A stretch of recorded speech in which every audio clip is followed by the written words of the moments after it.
This is From Destruction to Dignity with Janice Pons. Each week, Janice shares her wisdom to enlighten, educate, and advance the culture in America today. Janice Pons is a mother, author, and free thinker, and your host for our podcast this evening. Now let's join your host, Janice Pons. Greetings. Come on in. Welcome. My name is Janice Pons. I'm the host on this podcast, From Destruction to Dignity, Clinical Perspective, Spiritual Truths tonight. We're going to keep going on this amazing path that we're going on together. I love this. Thank you for joining in. I appreciate your support, your love, your prayers as we continue to understand our nation, praying for our president. Here's our seal to remind us of that. Our flag behind me here that is symbolic of us, our 50 states together. We're praying for our Americans that are coming out of the woods, of the struggles that they had. It was 265,900,000 in 2024. I'm believing I'm going to be able to get on here soon and talk about the difference in those numbers. So we have new leadership. We have a mandate. We have a new cabinet. We have a GOP trifecta. And we are moving forward in our nation. There's a lot of challenges thereof, but we have resolve. So tonight we're going to examine something that has generated a lot of discussion in our nation: the power of winning. Yes. And, from our clinical perspective, we're going to dissect what happens with the dynamics of ignoring accomplishments. Now think about that. There's power in winning, but in the midst of that, there will be this dynamic to ignore accomplishments. So let's look at some things together. Come go with me on this journey. The crowd at the New Orleans Superdome went wild during the Super Bowl when President Trump took to the field. They erupted into applause again at the sight of our commander-in-chief raising a salute during the playing of the Star-Spangled Banner. That's just how it is. People, either you like the man or you don't. And it seems like for some people it's not, you don't. They hate him. And then there are those that love him. There are those that tolerate him. There's a lot of dynamics going on around that man. I happen to love him, and I pray for him every day because I understand the orchestrated lawfare that's been perpetrated against him, and I understand the history of the Democratic Party, and I understand leadership too. I'm a leader, and I just understand, and I've been following what's been going on, and a lot of other people, are realizing just how much we've been lied to. So between President Trump's reception at Super Bowl 59 and the results of the 2024 election, those two things, that reception, the election results, it's clear that the man has been vilified by Democrats, but he's popular among the American people. Did you hear me? Oh yeah, he's vilified. And the more they vilify him, the more their ratings go down. Any critic still clinging to delusion and doubt on this point were dealt a blow in the form of a CBS News poll. YouGov, it was called YouGov poll that revealed that the country, especially the under 30 years old crowd, is majoritively behind President Trump. Do you hear me? The majority of people under 30 years old are behind him. According, I love that. That blesses me. I'm an older woman now. Yeah, I'm older. And that lets me know they're paying attention. So, according to the poll, which was conducted February 5th through February 7th, 53% of respondents signal approval for the job that President Trump was doing. A figure, Face the Nation, Margaret Brennan, I think that's her name. She begrudgingly admitted marked the highest approval rating for Trump, she said, in a CBS News poll to date. Additionally, a poll indicated that the Democratic Party had a 27% approval rating. That's staggering. Some keen observers seized upon particulars in the crosstabs indicating that Donald Trump's post-election explosion in popularity among young Americans, it hasn't dissipated. When asked whether they approved of the way that President Trump was handling his job as president, 50% of respondents 65 and older said yes. 56% of Americans ages 45 to 64, 52% of Americans ages 30 to 44 said yes, 52%. 55% of those ages 30 to 44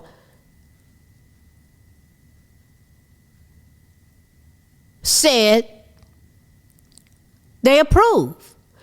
And those under 30, they just said, we approve of him.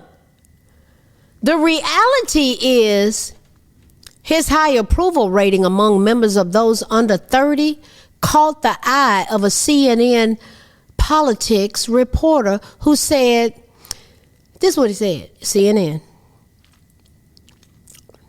The ones that President Trump has reported, fake news. I can't wait till this 5-point censorship policy comes out that has a digital Bill of Rights. Cannot wait to see that. But this CNN politics reporter said the interesting numbers amounted to a 10-point bump for the president. An economist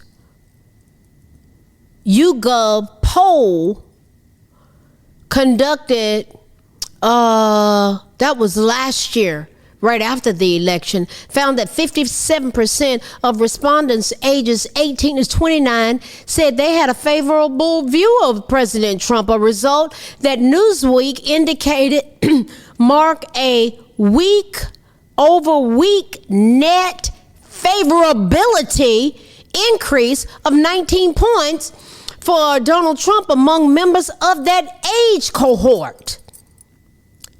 And an Emerson College poll released in late November after the election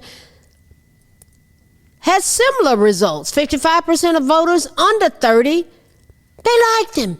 They had a favorable opinion of the president. It appears that the grieving Democratic parents quoted in the New York Times in January, this is what they said. They had a sob piece. It was sobbing. Said, when your son goes MAGA, they said when that happens, that Trump's popularity among young Americans is not a flash in the pan. There were parents that were like, my son is MAGA. He wants to make America great again. That is make America great again. Yeah, that part. The CBS poll indicated further that Donald Trump continues to enjoy far greater popularity among men, with 60% signaling approval, whereas only 47% of women said they approved of how he was handling his job as president. Okay. Americans are overwhelmingly positive about our president and his return to office. Overwhelmingly positive. Regardless of whether they approved of him or not, 70% of respondents indicated that Donald Trump was fulfilling promises made during his campaign. 70% among the 49% of respondents who admitted that Donald Trump has done more than they expected he would do in his first weeks in office. 61% said the actions taken so far were mostly things that they like. Oh, yeah, that part.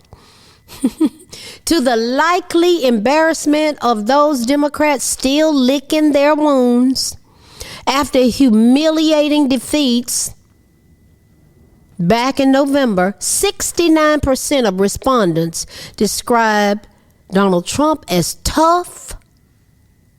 63% described him as energetic. 60% described him as focused. And 58% described him as effective. He's effective. I love it. When asked about the Trump administration's program to deport illegal immigrants, 59% of respondents signaled their approval. An overwhelming 64% of respondents supported his deployment of American troops to the southern border. And I might add, because of his interactions with the president of Mexico, she has 10,000 troops on their side of the border taking care of that issue. Same thing he did before in 2019. But that was totally out of control under the Biden-Harris cabal, and it was intentional. As they were milking us dry, it appears that all the attacks in the legacy media and from Democrats have done little to convince Americans to distrust the work undertaken by Elon Musk and his team at Doge. According to the poll, 51% of the respondents said Musk and Doge should have a lot or some influence over government operations and spending. 18% of respondents said they should not have much control, and 31% of respondents said that the efficiency team that helped expose the U.S. Agency for International Development, USAID, that it should have no influence whatsoever. The president's proposed tariffs are apparently less popular. While a majority of respondents supported imposing tariffs on goods from China, 56% of respondents opposed tariffs on goods from Mexico, 60% opposed tariffs on goods from Europe, and 62% opposed tariffs on goods from Canada. Nearly 3 in 4 Americans surveyed suspect that such tariffs would lead to price increases. We'll walk it out. I will say this, because of those tariffs, you've got countries, you've got businesses that have made a strategic, willful, intentional decision to bring their businesses here. And billions of dollars are going to be invested in this country over the next 3 years. True story. The White House said in a statement, new polling from CBS News shows Americans are overwhelmingly positive about President Trump's return to office and his commitment to making good on his promises as the crowds cheer Trump. And his numbers keep going up. There's something called TDS.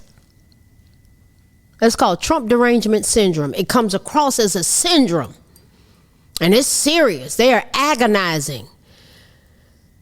They keep doubling down on DEI even after we learned that 91% of, listen to this, 91% of air traffic control facilities are short-staffed because they wouldn't hire white people.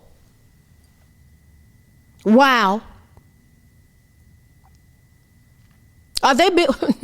Is that discrimination? And they are all on USAID sending millions abroad to teach Sri Lanka citizens the unlimited number of pronouns that they use. Unlimited. And funding their own Pravda like media outlet, political. I mean, they want these liberal leaning media. They want us to fund that. And we had been. And, oh yeah, this part. The Democrat mayors and governors keep saying that their sanctuary cities and states will protect illegals as President Trump and Tom Homan are deporting murderers, rapists, and violent gang members. Those found guilty of homicide. Those who have been convicted of that. Every single one of the Democrats, the senators except one, voted against the Laken Riley Act. That speaks volumes. To arrest and deport criminal illegals.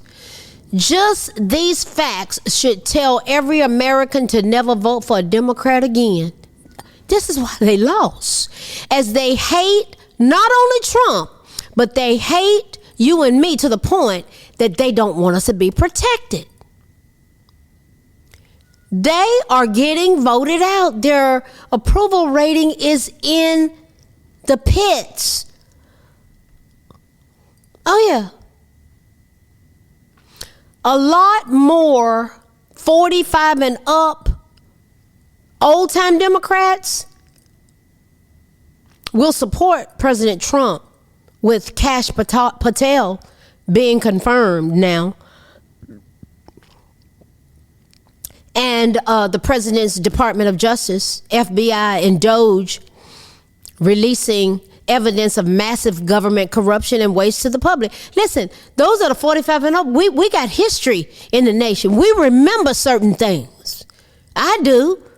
I'm in my 60s now. I remember certain things, and we're just like, nope.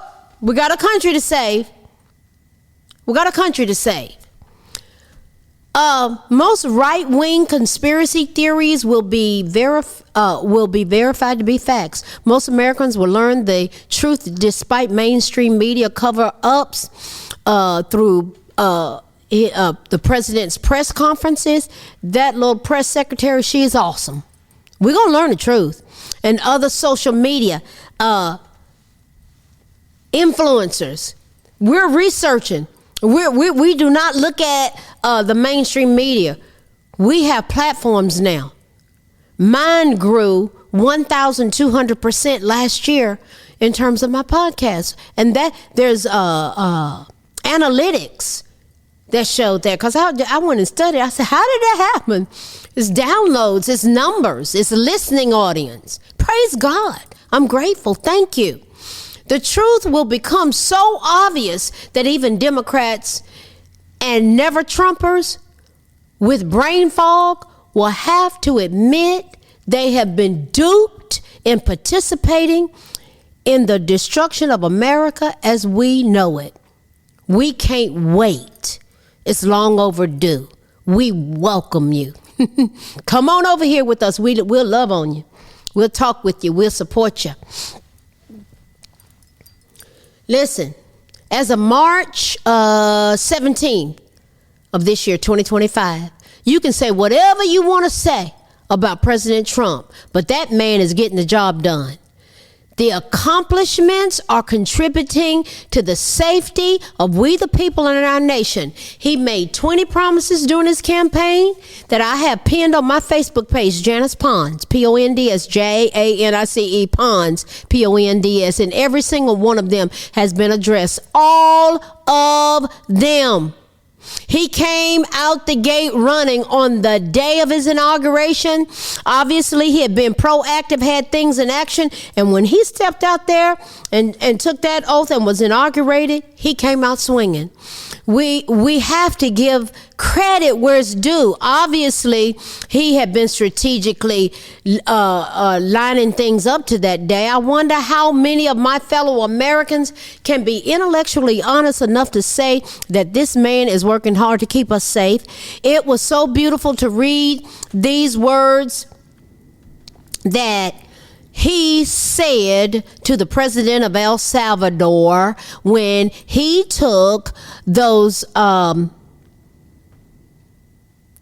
members and those criminals, illegal aliens who are criminals who have been found guilty of homicide and kidnapping.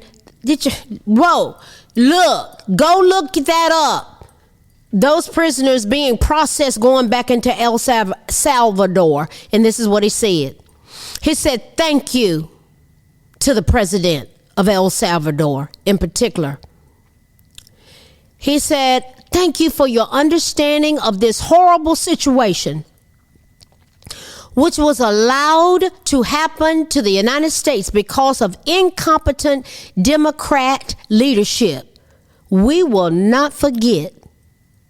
He referred to the apprehended illegal immigrants as the monster sent into our country by crooked Joe Biden and the radical left Democrats. No lies detected. They were brought in and they were COVID positive and they dropped them off in communities. Make it make sense. They had an agenda. That's exactly what happened, resulting in illegal immigrants who had been convicted of kidnapping and homicide actually roaming our streets. One thing for sure, my fellow Americans and my brothers and sisters, is that we couldn't roam the streets if we were found guilty of those crimes. I thank God for President Trump. Common sense and leadership and backbone are now in charge. Illegal crossing at the border has decreased 94%. 3 months into his second term, the most recently released polls indicates that President Trump hit the highest approval rating he's ever had as commander-in-chief. More Americans say that the country is now on the right track than it has been at any point since 2004. Wow. What are we talking about? What we're talking about is the power of winning. So why are people challenged to acknowledge this? Why? Why would they be challenged to acknowledge we're winning? We're improving. We're safer now. Tonight, our clinical perspective is going to examine the refusal to acknowledge accomplishment. What's that all about? What is it about? This behavior usually stems from a variety of psychological aspects, including feelings of envy, insecurity, or competitiveness, primarily when individuals are reluctant to acknowledge another person's achievements. They often console themselves by rationalizing the accomplishment as not being noteworthy. Your hard work going unnoticed can feel frustrating. If you don't gain the appreciation that you deserve, consider these questions as you decide what you're going to do about it. What are you going to do next? Effectively communicate your value by openly sharing your accomplishments. It's okay to say what you've done, ideas, your goals, especially with those who influence your career development. Talk about those things. I've done that in interviews. When I got offered a promotion, I said, well, let me get back. They said, well, just think about it. And I just thought, well, why would I want to go from frontline work as a clinician, which is my heart of hearts, to being in administration? And I got to thinking about what I've accomplished. And God led me to write that down. And I went back and I presented that. I said, I want to meet with you again. Came back the next day. And I said, I've really been thinking about why I might be the right person for this position. Let me share what I've concluded about myself and why I might be the right person. You know what that person looked at me and said? They said, go ahead. It's your moment. Wow. That gave me a little encouragement. Yes, it did. And after I went through all of the reasons, which included my accomplishments, my ideas, goals that I have accomplished that related to my career development, I did a counter offer. I didn't know how to negotiate. A fellow colleague said, you need to do a counter offer. And I did a counter offer in less than 3 seconds. And I put it in a range. And within less than 5 seconds, they gave me the top of the range. True story. And not that they were refuting or saying I wasn't good, but I was wondering if I was good. And I got to thinking about it. And I did a counter offer. And they accepted it, the high range. Praise God. Listen, to deal with people who put you down, maybe you have to recognize, sometimes you're going to deal with people that put you down. You have to recognize their behavior as a reflection of their own issues. So it may warrant setting boundaries and focusing on your own self-worth and well-being. And I never will forget when God told me one day when I was dealing with that kind of dynamic, he said, you need to go out there, look them in the eye, give them direct contact, and you need to say this. And I was like, wow, what? He said, look at them and say, you know what? I hear what you're saying, but I need to respectfully notify you of something. That's your issue, not mine. And I refuse to own it. Whoa. That was powerful. I have used that effectively when I needed to. Oh yeah, that came straight from heaven. Yeah. Here's a detailed approach. Let's look at something, just a little more detail. What would happen if we acknowledge their behavior is about them, not you? Often people who put others down are projecting their own insecurities or frustrations. Just reminding yourself that their words don't define you. Practicing empathy, but not codependency. What would happen if we try to understand where their negativity might be coming from, but don't let it excuse their behavior? What about setting boundaries? What would happen if we let them know their comments are hurtful and unacceptable and be firm and in enforcing boundaries? What would happen if we detach emotionally? Sometimes you just got to pull back for your own protection and your own well-being. Ask me how I know. Oh yeah. When we detach emotionally, we don't allow their negativity to consume us. I've learned how to master that thing. Try to ignore their comments or simply stay neutral. The older I get, the more I control who's in my sphere. That's a good thing. What about if we focus on self-worth? What would happen if we build our confidence and self-esteem by building on our strengths, our achievements, and positive qualities? What about if we seek support? What would happen if we talk to trusted friends, family members, or even a therapist? You can go to JanicePons.com, go to the resource page. It will show you the exact path of how to pick out a therapist. It's a powerful encounter that has empowered people to amazing levels. Yeah, the therapeutic process. What would happen if we talked to a trusted friend, a support group? I went to Al-Anon, one of the most powerful things I ever did, every week for 6 months, and got a sponsor. Totally changed my life. I went to an entirely other level of maturity and wellness. Yes, I did. Talking to a family friend, you can't talk to everybody in the family. You can't. Not everybody, but some you can. Or a therapist about how you're feeling and how to cope with those situations. What would happen? What about limit contact? What does that mean?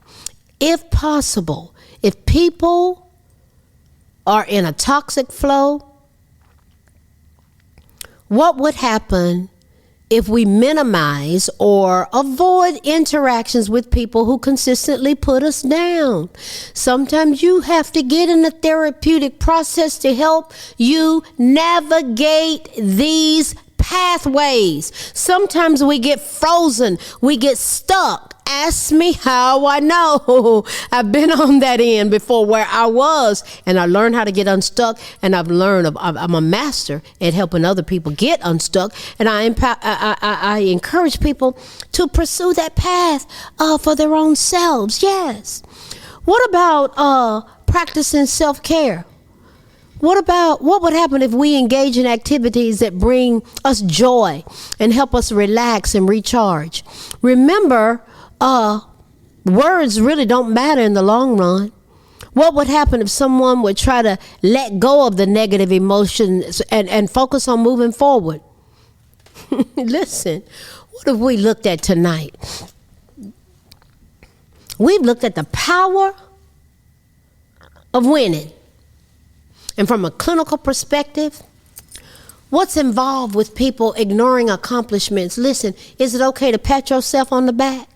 Is it okay to go there? Listen, we are going somewhere. It's expecting us when we get there. I am so excited about our future. I am so excited about God and what he's doing, doors he's opening. I want to continue to provoke thought, bring awareness, and us together be pointed towards intervention. That intervention can be in the form of a conversation. It can be in the form of listening to a podcast. It can be in the form of praying for one another. It can be in the form of pursuing the therapeutic process. It can be in the form of going to a support group. It can be in the form of taking somebody out to coffee just so they can talk and let them know that you're there. You are my fellow American. I don't care nothing about you being a Democrat, Independent, or Republican. I care about you being my fellow American. I care about you being well. I care about your children, our posterity in this nation, excelling and being powerhouses that God has called them to be. The older I get, man, I'm locked in. I'm locked in. Oh yeah, God has poured a lot into me, and I am going to share it. I'm going to empower these babies. I'm going to protect them. I'm going to stand up for them. And we're going somewhere. And it's expecting us when we get there. I'll take you there. And it's a whole lot of us working together to take us there. I know a place. Ain't nobody crying. Ain't nobody worried. Ain't no smiling faces. Why did they say that? Because back then it wasn't smiling faces. And then they said, lying to the races. Because they were lying to us, but the truth is coming out. You see that? I love that song. Because I remember when we were being lied to, we were looking for answers. But boy, blinded eyes are opening up. I'll take you there. Yes, let's go together. We are forming a more perfect union. That means us flowing together as one. Keep coming back. God bless you. I love you. Can you tell I'm so excited? I love America. I love my fellow Americans. I just love you. It's not about your choices. It's about you as a human being. And we got to get our children. I'll see you next week. Good night. Thanks for listening to this week's episode of From Destruction to Dignity with Janice Pons. Janice's mission is to provoke thought, bring awareness, and point people towards intervention when needed. As a reminder, this show is not therapy, but for educational purposes only. For more information, check out JanicePons.com or follow her on social media.